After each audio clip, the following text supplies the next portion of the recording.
And welcome to Stefan Weir, who's joining us on the podium today. He's the Acting Director of Emergency Management at NEMA. A week ago, we were asking New Zealanders to brace for Cyclone Gabrielle. 7 days later, the cyclone has passed through, and the true extent of the devastation and loss become clearer with every passing day. 28,000 homes remain without power. Telecommunications have been severely disrupted. Fresh water is in short supply in some areas, and roads have been badly damaged, limiting access to some areas and causing significant delays in others.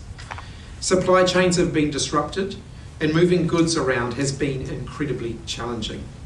Crops have been badly damaged, many completely destroyed. Lives have been turned upside down.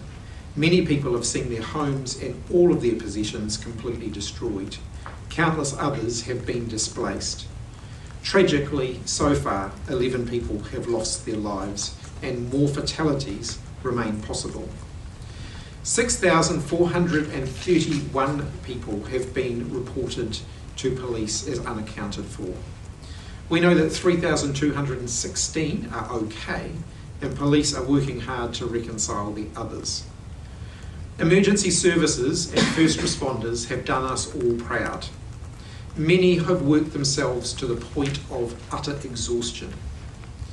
The stress and the strain of the past week is clearly starting to show, and particularly in areas where power and communications remains disrupted. We know that tensions can be high. None of us should underestimate the psychological toll this disaster is taking on some of our fellow Kiwis. The past week has pushed many to their limit, even more so given it comes on top of other recent weather events, the disruption of a global pandemic, and too many other significant and disruptive challenges to mention. Our resilience is being tested like never before. But as we've repeatedly seen in recent times, adversity brings out the best in Kiwis. We rally together and we support each other. We look out for our neighbours, we go the extra mile to protect the vulnerable, we share and we care. Civil defence teams have been receiving reports of an increase in donated goods to help the groups that are experiencing the aftermath of Cyclone Gabrielle. The kindness shown by Kiwis is amazing.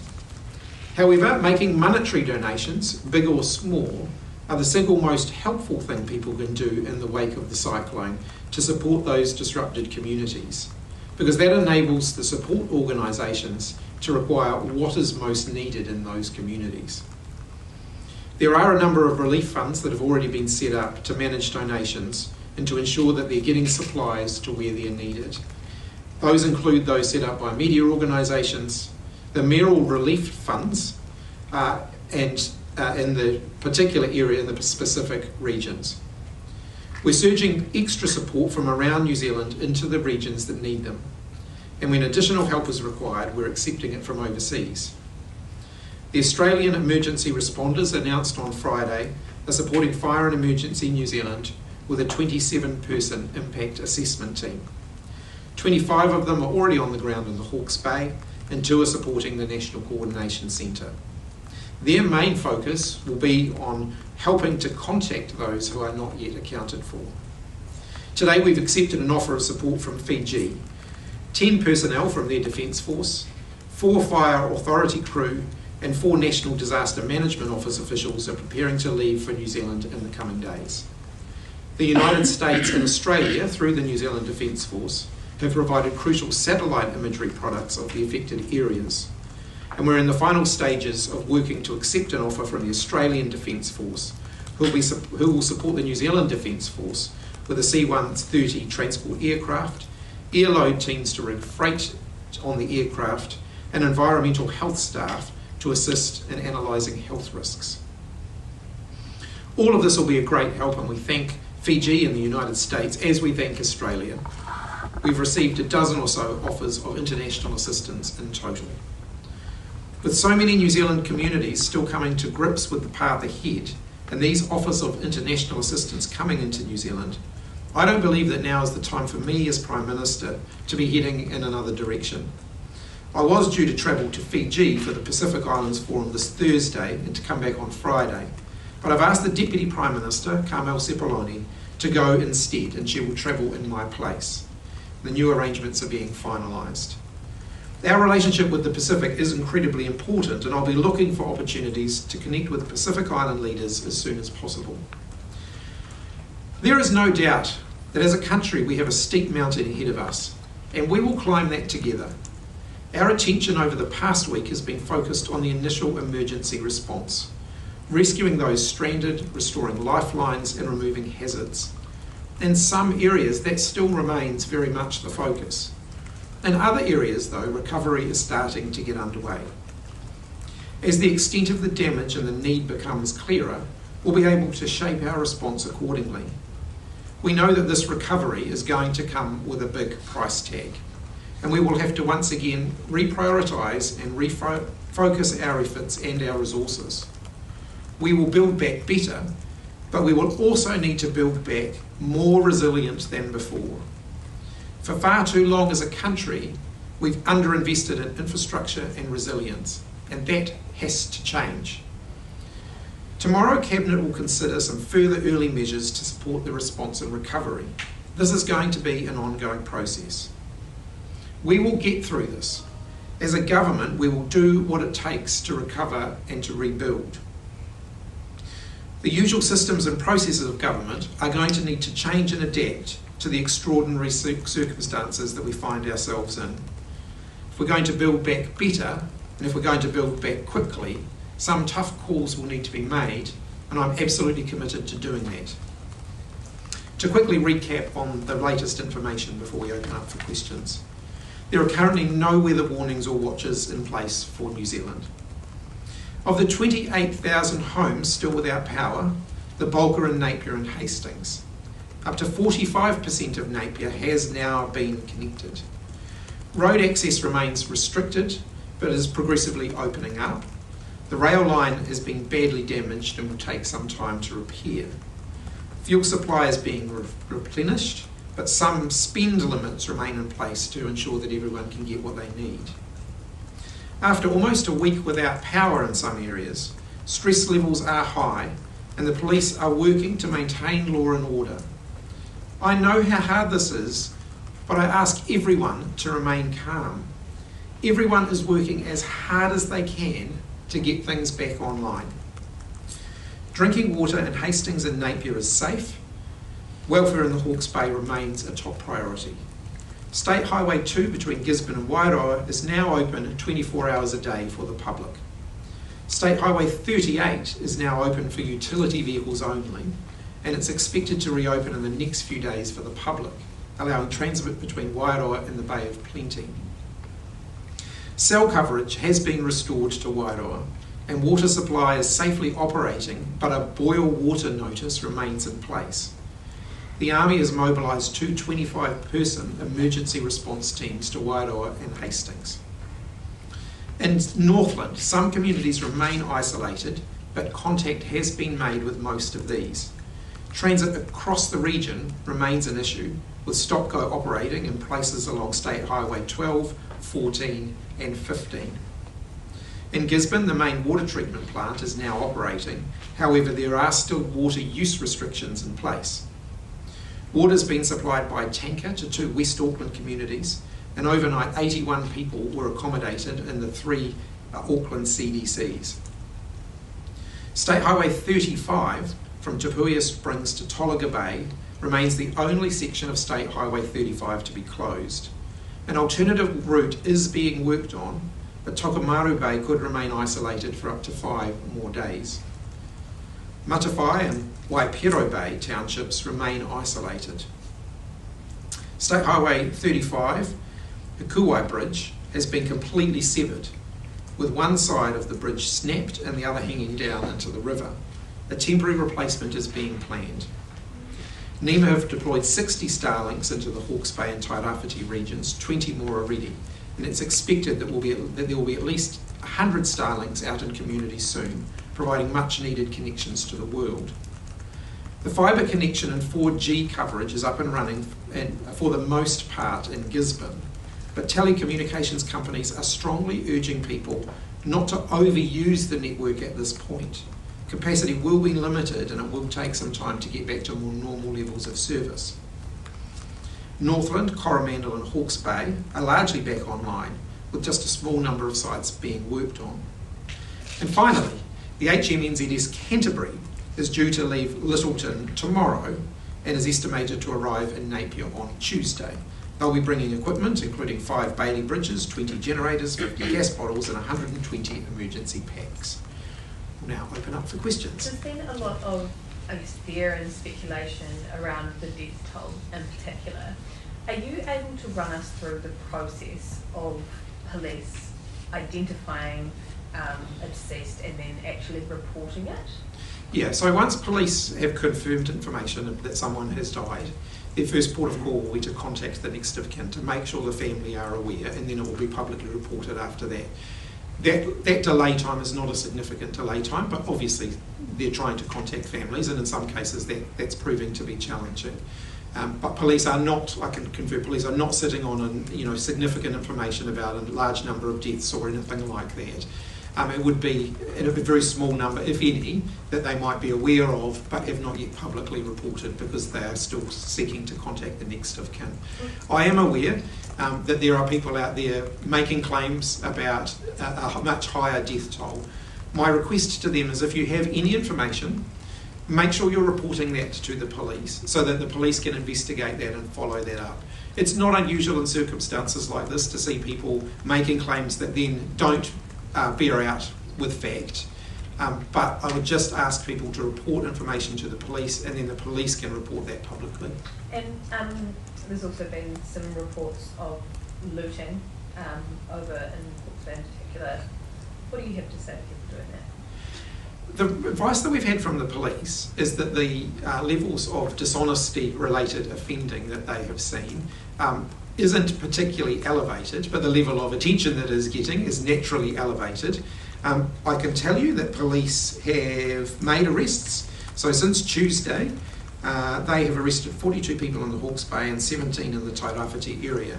So anyone who's trying to take an opportunistic approach to potential offending should be aware that the police are still out there doing their jobs, and they will still be apprehended, they will still be arrested, and they will still face the consequences of their actions. And looking forward over the next week, you said Cabinet was going to make some decisions about further support for the region. Will that likely include the likes of wage subsidies? What are you looking at? So you'll be aware the Minister of Finance has been up there today to do a media stand-up. Overnight, he'll be working with the Treasury officials and others to formulate up some proposals for Cabinet tomorrow based on what he's heard today. Clearly, it's not going to be the final word on the matter, though, because it's going to take us a wee while to identify exactly what the need is. And we are going to be wanting to make sure we're targeting the right areas in terms of additional support we're providing. I don't want to speculate on what that might look like, but we'll make some early decisions on that tomorrow. Would it be kind of clean and easy to do something that you resurrect something that you have done before rather than try and invent a new kind of policy? One of the things that I'm aware of, and the Minister of Finance and I just had a brief conversation, he was about to get on a plane, so we couldn't have a lengthy one, is that even businesses in the same area doing the same thing can have been significantly disproportionately affected. So the Minister of Finance today visited two orchards, one that had lost almost all of their apples, another that had only lost about 20% of them, and they were roughly in a very similar area. So we're going to have to think about how we best support businesses to make sure that we're being responsible in the financial support that we're providing, but that also we're recognising that there are some people in some pretty perilous situations. You said you've got about a dozen international offers for assistance. Where are they from, and what's the process in terms of actually saying, yes, okay, we'll have that, yes, we'll do that? Can you just talk us through that, how that works? A number of offers from the Pacific. Obviously, some are more specific. As we've indicated, Fiji were very specific, and we've taken up those offers. Others are less specific. The UK offer, for example. And some may be more focused on the recovery, so lending expertise to the recovery effort, which we know is going to take quite some time. So we'll continue to work our way through that. Where there's an immediate need, where there's a corresponding offer of international assistance, or where we think we can tap into one of those more general offers to receive it, we'll absolutely be taking those up. Clearly at the moment, transport and logistics is an area we're very, very focused on. The Defence Force have done an outstanding job, and supplementing their capacity with a little bit of extra from Australia, again, will help with that. They've also said today that they've got a whole lot of people at bases around the country, plumbers and engineers and all the rest that are ready to be called up. So they'll be called up in the coming weeks, days, etc. Is that right? Or? Absolutely. The Defence Force will, I suspect, be fully deployed domestically for a wee while, as much as we can, while still meeting our international obligations on the recovery effort. How tough are the calls that you? But what do you mean by you're going to make some tough calls? Are these going to be things that you were thinking about cutting in the last couple of weeks and you're actually going to do them, or is this new stuff that you're thinking about cutting? I think people will expect, given the size and scale of what we're dealing with, that we are going to need to make some reprioritisation decisions. Some of the things that we might have been aiming to achieve, we won't now be able to achieve, or we may have to achieve on a longer timetable. Clearly there's going to be some big budget calls that we're going to need to make sure that we are providing the right financial support where it's needed and when it's needed. There's going to be a big capital bill for the government. There's going to, of course, be a large contribution coming to the overall recovery effort from the insurance sector. This is going to be big, and we know we're going to have to refocus and reprioritise in order to meet our part of that. Does that basically mean throwing out the budget? It certainly means that we're going to have to be making some reasonably significant late budget process decisions to make sure that we're getting the resources allocated where they're needed. Do you need to delay the budget? Look, we haven't even looked at that yet. We're still in the point where we can make changes to the budget, but of course their window for that is narrowing, as you'll be aware. Are you able to give some more of an indication over how big those reprioritisations might need to be? No, I can't. We've been going through a reprioritisation process anyway, as is evident. But when it comes to decisions around the overall macroeconomic picture, including overall levels of government spending and so on, we haven't made decisions on that yet. If the cost of this is a significant capital injection, and those sorts of things tend to be talked about in the billions of dollars, then that would mean a very significant readjustment to the budget, not the sort of $200 million that you got from the TVNZ-RNZ change. Yes, and some of the expenditure we're going to have to do, of course, is not just capital, but operating expenditure. So repairing, a lot of the repair work will be operating expenditure. So that's clearly going to have an impact on the overall shape and size of the budget. Of the 3,200 people who have been reported as missing, but whose well-being you aren't confident in, how many of those are in areas where communication has been restored, where it's unusual that you haven't heard from them? You know what I mean? I'm not sure. I'll just check. I don't have that information. Sorry, Sam, but we can come back to you after. Sure. Do you- Did you ever, even as a ballpark figure, you said, I think the figure yesterday was only about 10 that you had grave concerns for, but are there, presumably there'd be quite a few more who it would be unusual not to have heard from them by this point? Yeah, I don't have that information, Sam, but we can come back to you. Do you have an update on whether the census will be delayed because of this? We will have a conversation about that in the coming days. My understanding, I haven't really tuned my mind to it, but the advice I did get over the weekend was that we'll need to make a decision on that within the next week or so. Just back on the sort of looting and unlawlessness from a very small number of people at this stage. Is there any thought being given in those regions over on the East Coast to curfews being imposed? I haven't received any advice that anything like that is required at this point. I think police are quite confident that they've got the situation in hand and that those people who are being opportunistic in their offending behaviour are being apprehended and dealt to.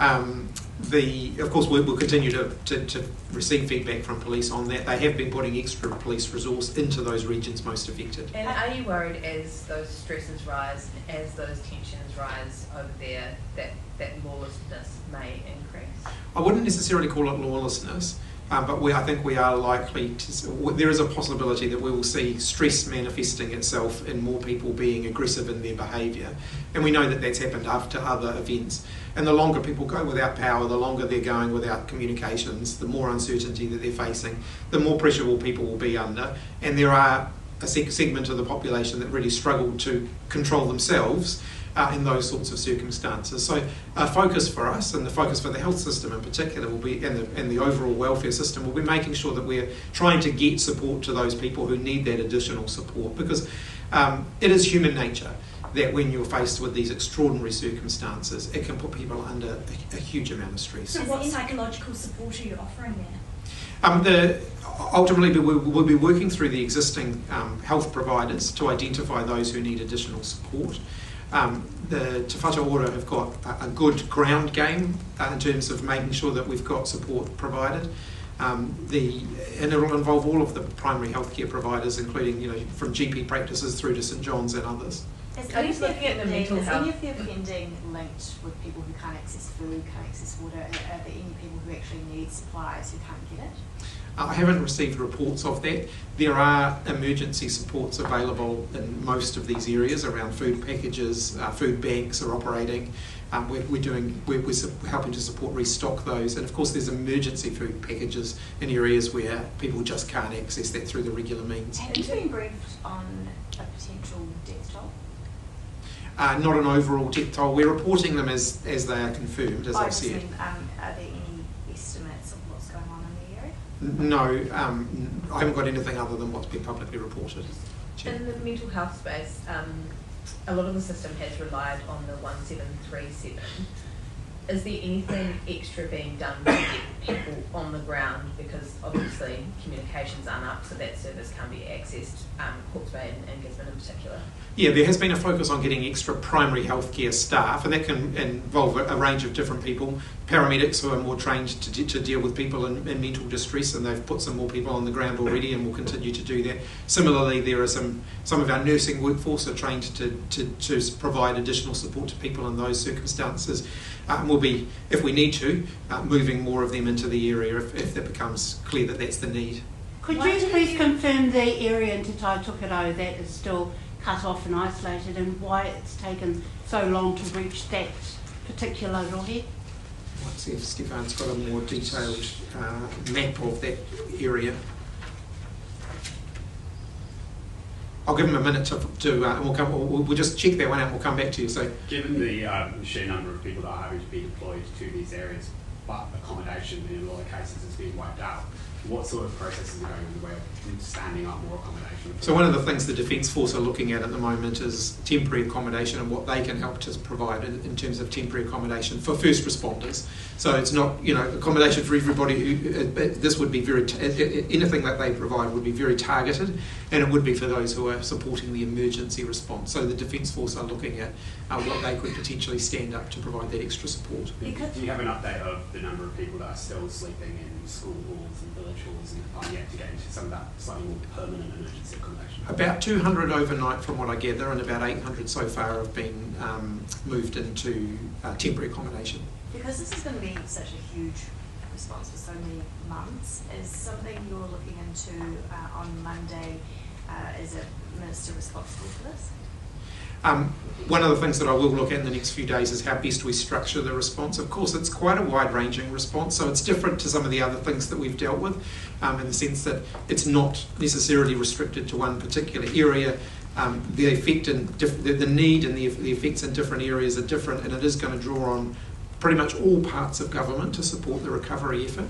So I'll be thinking about how best to coordinate that at a governmental level. The other thing that we'll be looking at is how best we coordinate the overall recovery effort, because that's going to involve a lot of the private sector and a lot of the community-based sector as well, and we want to make sure that we're coordinating that.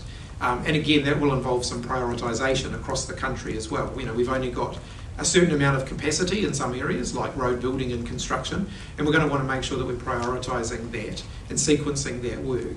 And that's going to involve a partnership between the government, the public sector, and the community-based, the private sector and the community-based sector. And so we'll think about the best structures and the best ways of doing that in the coming days. We have models. There was a particular model used following the Kaikoura earthquake that was pretty successful. Different model used after the Canterbury earthquake, and a different model used during COVID-19. So we'll look at how we can best structure the leadership of the response. I won't preempt that. Are you likely to do basically a rebuild visa to get workers in? Minister of Immigration's already been looking at how best we can support getting workers in. We know we've got a lot of workers in across the board already. One of the challenges is many of those workers who would be coming in for the rebuild can already get visas now. We've just got to make sure they're fast-tracked, so they're processed in as timely a manner as possible. So many of the jobs that we're talking about, they're on the green list anyway, so they can get visas now, but we want to make sure that that system is processing and turning that around as quickly as Could possible. you do a similar scheme to the what happened after Christchurch, like the $5,000 to move down there or whatever? I wouldn't rule things out at this point. Oh, Now, we'll just see if we've got anything further Yeah, on you've got some Northland. numbers. Sorry, I missed that. So we've got about just under 3,500 isolated households in West Coast settlements, 100 in Karekare, 800 Piha, about 1,400 in Bethel's Beach, about 1,000 in South Head, and a further 180 spread across the arterial roads. So what about Taitokerau though? You said Northland. Those are Auckland? Apologies.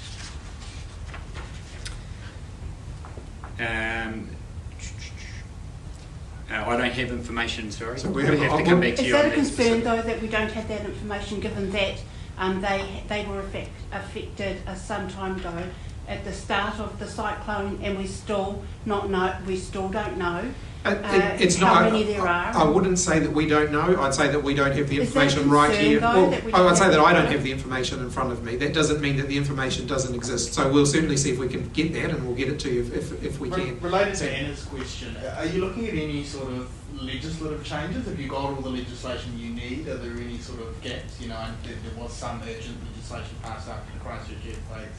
Yeah. Is that something you're giving consideration to? Almost always there are legislative quick fixes required after events like this. It happened after the Kaikoura earthquake, happened after the Christchurch earthquake, it's happened in other situations. And I expect that there is likely to be a need for a legislative response.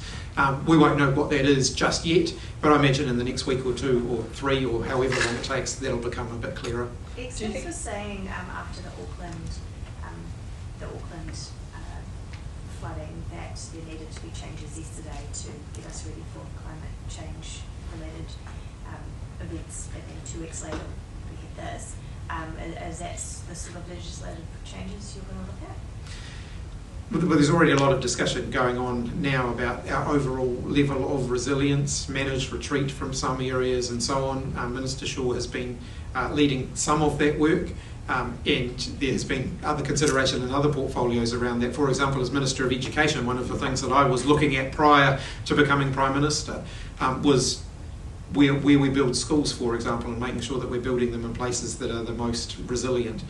So there's work going on across government, but of course, you know, things like this bring it into sharp relief, and the importance of that work can't be understated. On the bridge on Tuesday, James Shaw mentioned that he would look at bringing some urgent kind of parts of that managed retreat work forward so that the rebuild from this didn't rebuild in the wrong place. How soon do you expect to be able to divulge details of what that would look like?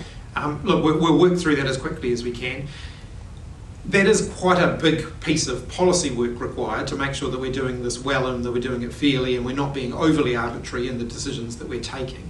And so we'll work through that, but we'll work through it with as much urgency as we can and get certainty as quickly as possible. And you mentioned on the labour constraints, specifically around transport and stuff, Waka Kotahi's got a pretty full program of infrastructure pipeline work in the next few years. Is it fair to say that's in the sights for reprioritisation, given that labour force will probably need to be a part of this response? A bit too early to say. I mean, Waka Kotahi do have a track record of being able to direct resources to emergency recovery.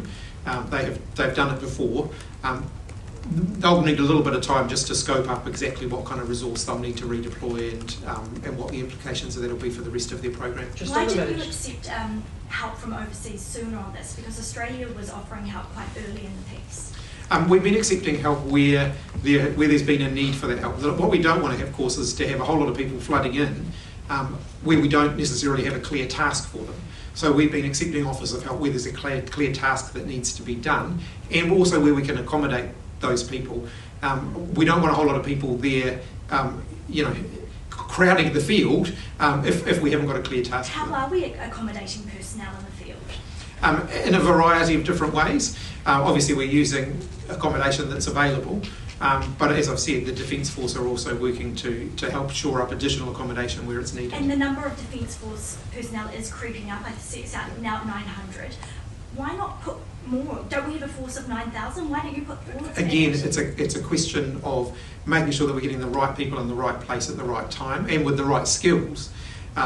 There are a whole lot of people in the Defence Force whose skills may not be best suited to the initial emergency response, but will absolutely be needed as we get to the next part of the response, which is more around recovery. So it's a tasking issue. So Defence Force are tasking available resources where there's a clear job that needs to be done. Do you know yet how many number of bridges are collapsing and kilometres of road that is damaged? It is extensive. In some cases, bridges have been damaged and will be able to be remediated. In other cases, the bridges will need to be replaced. One of the challenges that we've got is that in many cases, it's not just a bridge it's not just road traffic that goes over a bridge. They often carry pipes, they often carry telecommunications, electricity, and so on. And so that's part of the disruption to the overall network as well. So we'll have to look at that, and that makes remediation challenging as well. Where a bridge has been damaged, it might not be suitable for road transport, but there might still be essential utilities that are still travelling across it. All of that has to be done carefully on a literally bridge by bridge basis. That work is now well underway. I don't have an aggregate number of what's coming out of that work so far. On managed retreat, I mean, that's been the most sensitive and difficult political conversation, for years. Do you sense, with your politician ability to sense the public mood, do you sense that has changed somewhat after Gabrielle, and people might be thinking, oh my gosh, I shouldn't live here, or we need to change that? There's an opportunity out of it? Look, ultimately, it's going to be a difficult process, and we're going to have difficult conversations to have with people. I'm aware that the way people are feeling today might not be the way they feel 3 months from now, and it might not reflect the way they were feeling 3 months ago, or even 3 weeks ago. We'll just work through the process. We'll have to make sure that the decisions that we made are based on principle, rather than based on a knee-jerk response to something. And so that means that we'll have to work through that carefully. Can I also ask, the Mana Ahurei Trust has put a rauhi on the whole Hawke's Bay. Does the government support that? I don't know if it's a government's place to support that or not, but does it include in public messaging and stuff as well? That's ultimately a question for them. On NZRTs, how are the decisions made to send what teams where, and where? This is probably more for you, Stefan, because NZRTs didn't arrive in Hawke's Bay until Thursday. Why did it take so long to get them there? It comes back to what the Prime Minister said earlier. We need to understand what the need is and ensure that we're getting the right people in the right place at the right time. And so we'll be understanding, what the need is related to the skill set that they can provide, and then deploying them as appropriate. I think it's important to note too that in that first 48-hour period, there was still a lot of severe weather that was hampering access to some of those areas, and even if we'd been ready to deploy people immediately, I'm sure we could have deployed people more quickly, but it wouldn't have necessarily been safe to do so. You don't want to put your first responders in danger, and therefore actually prevent them from doing the work that they need to be able to do. Emergency payments for whānau affected. The advertisements are saying you need to have an MSD number, so you're actually a client. What about those whānau who are not registered with MSD? How quickly and what's the process to allow them to get payments? That can be done very quickly, so that they just need to contact MSD. MSD will work them through. And what that happens process. if they don't have internet connection? They can use the phone potentially, or MSD are popping up in-person support in areas where connectivity is limited and where people have no choice but to go to a physical place that MSD isn't normally. Then they'll be there. And in terms of petrol, are you allowing the petrol operators to charge whatever they wish on the petrol at those pumps in those affected areas? Or has there been some negotiation? I haven't seen any indications that the petrol companies are price gouging or doing anything untoward in that area. So you're confident no price gouging? If there was any evidence of that, then of course we'd take action on that. I haven't seen any evidence that that's the case at the moment. At the moment, the petrol company's biggest concern is the fact that they've got queues, in some cases, stretching for hundreds of metres down the road of cars lining up. They're just trying to make sure that everybody gets their fair opportunity to at least get enough petrol to get them through the next few days. And can you confirm then that there is still areas in Te Tai Tokerau cut off, but we're not, that haven't been reached yet? Yes, there are areas that, the issue around being reached, most areas, as I've said, have been communicated with. That doesn't necessarily mean that we've been very able to open kind of regular transport and supply lines and so on. Just on Paulie's question about petrol, I think there was a price gouging email and potentially phone lines set up during COVID when there were concerns about that? Pricewatch still goes, still operational. Okay, so you're not aware of any reports through that? No, MB have really good systems for monitoring this now, and we've actually kept them going since COVID-19, and so they are absolutely applying now. All right, thanks very much, everybody. Thank you.